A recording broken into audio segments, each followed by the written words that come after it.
I'm Bridget Cantrell, and I grew up in a household with a father who was a World War II Korean War combat Navy veteran. And he was on the USS Pennsylvania, so he saw all the South Pacific campaigns. And of course, at that time, we didn't know what was going on with my father. We just knew that he had a quick trigger and his anger issues were very prevalent. And thankfully, he didn't use alcohol as his means of coping. He used work. He threw himself into work. Because an idle mind has a tendency to think and to remember memories, so that was his way of coping. So I wasn't able to see much of him, but when he was with me, it was quality time. And he just passed March 9th of this year. But he was so excited to know that I have devoted my life to working with combat veterans. I've worked with veterans now for nearly 20 years. And I did my dissertation research on PTSD in Vietnam veterans, and I wanted to look at how important social support is in mitigating the symptoms of post-traumatic stress disorder. And certainly that was done years ago. Nobody ever knew about it. But now we're seeing more and more about the importance of how social support is certainly one of the most important things that we have for our warriors to rely upon. I don't have much time here. I'm used to doing like 3 and 4 hour workshops. I'm going around the country right now. I have been literally living out of a suitcase for the last year, going from base to base and working with the soldiers, the Marines, the airmen, the seamen, and their families and their leaders, and talking about combat operational stress, PTSD, reintegration issues, post-deployment issues, pre-deployment issues, the whole gamut of things. And this is my passion. And I want to take this moment just to say thank you to each and every one of you who are serving our country, because you have the most noble job in the world, and it must be the most difficult. And I know that the sacrifices are great, and your families also pay a huge price for your dedication. And I certainly appreciate each and every one of you sincerely. So thank you very much for what you do for our country. So what I want to do is very quickly, I have huge PowerPoints. Everybody goes, oh no, another PowerPoint. PowerPoint by death by PowerPoint. And I always tell my soldiers, if I didn't have my PowerPoint, we'd be up here for hours and hours and hours. So this is for your protection. But anyway, believe me, it's for your protection. I could get up here and talk forever. But anyway, so what I'm finding, I'm just going to talk about pretty much what I'm finding out in the field. And I get comments. When I do my workshops, we send out evaluation forms. And every one of the soldiers that I see, or Marines, whatever, I just spent 4 months in Schofield Barracks, November through March, working with the 7,100 troopers who had just come home from Iraq. So every day I was working with anywhere from 50 to 175, 180 in a room. Round tables, 10 or so at a table. And it'd be a big room as big as this or bigger. And I'd see some of those guys sitting way back there in their little green outfits. And I say, you think you're going to sit back there and not talk to me? Well, that didn't happen, because I get everybody talking. Talking is so important. And it's so vital to their healing process that they start communicating. And I don't care if they communicate with me or not. Maybe they just need to communicate with the guys at their table that maybe they didn't really know too much about before, but now they're sharing, and it's very important. And certainly we learned something from the past, hopefully, that the poor Vietnam veterans came home to a society that pretty much rejected them. It was shameful. And they came home with a lot of combat stress. And what many of them did is they used drugs and alcohol as a way to mask that combat stress. So they'd go to the VA hospitals, or they'd go to another clinician, or maybe to their pastor or whatever, and everybody would label them as an alcoholic or as a drug abuser.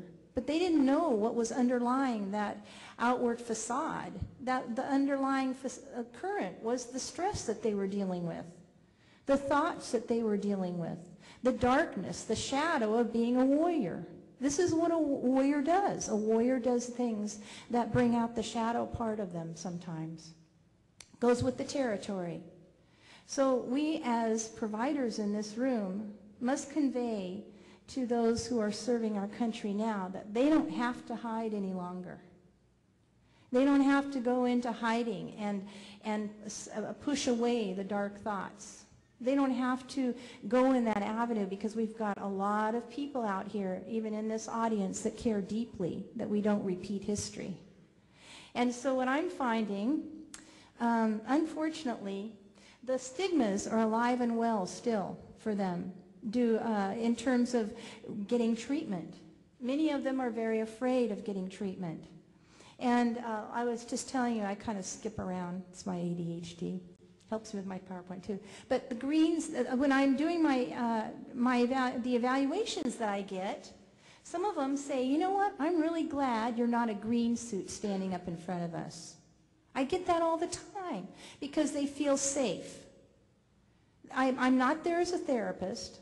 I am there as giving information and providing some information that might be helpful to them. So I get to hear a lot of things. And hopefully we will not continue to perpetuate the stigmas, but it has to start from the top down. It has to start from the leadership. I can tell you, when I do a workshop and I have a colonel or a general stand up in front of a group of enlisted guys, and guys I mean women and men, because 15% of our active duty military are now females. And when I have someone in leadership stand up in front of a group of warriors and say, you know what, I have problems. My wife was telling me I was yelling orders to my kids. I didn't even know what was going on. It took her to point it out. Or if I have a colonel who says, you know what, I came home from Iraq and all I could do was lay on the couch. I wasn't mean to my kids, but all I could do was just veg out. I knew I was going into a depression and I wasn't sleeping. So what's he do? He goes out and he goes to his doc and he gets some medication for sleep and he gets some medication for depression. He only had to take it for a short period of time.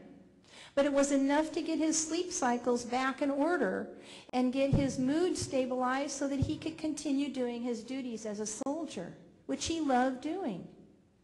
And so I hear stories after stories like this, but it is so powerful for you in this room that are leaders to stand up and say, this transcends rank, ethnicity, age, any of gender. It affects everyone.